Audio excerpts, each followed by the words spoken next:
And what does an average test taker do, right? How many of you have done this? Okay, going through all the possible websites, and there are tons and tons of materials available in the internet, right? It could be both videos or it could be books. Most of them are free, or sometimes your friends or your seniors have a lot of collection with them, so you just want to go and borrow it for you. How many of you do that, collecting tons of materials? You were planning to do it, okay? Free stuffs available on internet. Good. Okay. So when you say free stuffs, Shivam, do you stick to one book or one methodology, or you have quite a lot at hand?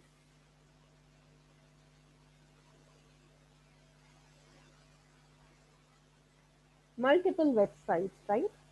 Multiple websites, multiple sources.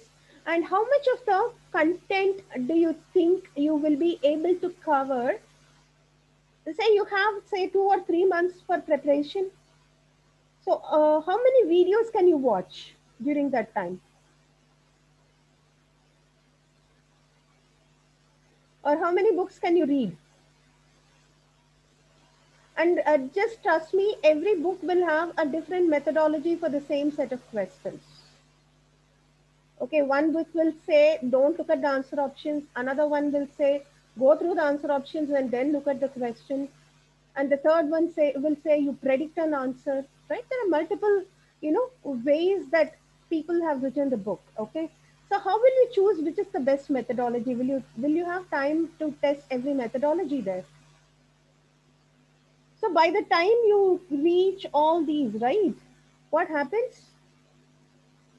Your entire energy will be exhausted and you will not know what to do. All you will be is in a confused state. Okay.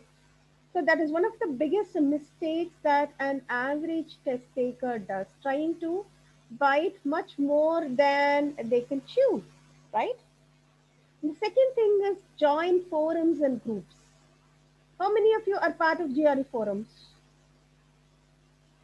where you can discuss your doubts, clarify your doubts by your peers?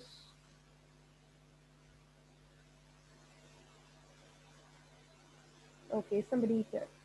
Remember one thing, everybody will have their own way. Not all of us are similar. Okay, so one thing will work for you, might not work for another person. Okay, so getting your doubts clarified by your peers is probably not the best way. You need an expert's advice, not for this particular question, maybe a strategy that can work for all the questions, right?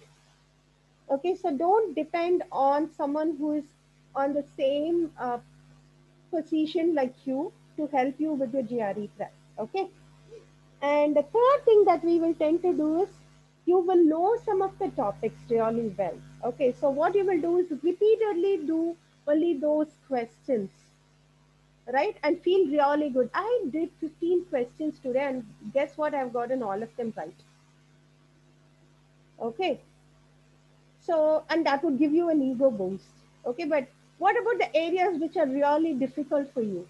Right? What about, something like the chat questions or the probability questions on the map?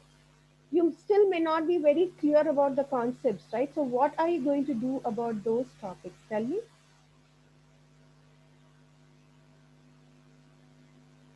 Okay, so tell me one thing. People who score a 320 and above, right? Do you think they are ultra smart? Maybe a handful of them. Do you think all of them will be ultra smart? Say in a classroom of 40 people, say 5 or 6 of them maybe really, are the ones who scored this 320 plus. Okay, so do you think they're smart learners? Very good. They're not extraterrestrials. They're also people like you and me. Okay, those who start from the scratch.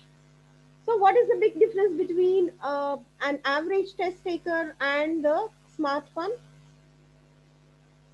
They do things differently. They're not learning new different things. Okay, they're just doing things in a slightly different or slightly smarter way.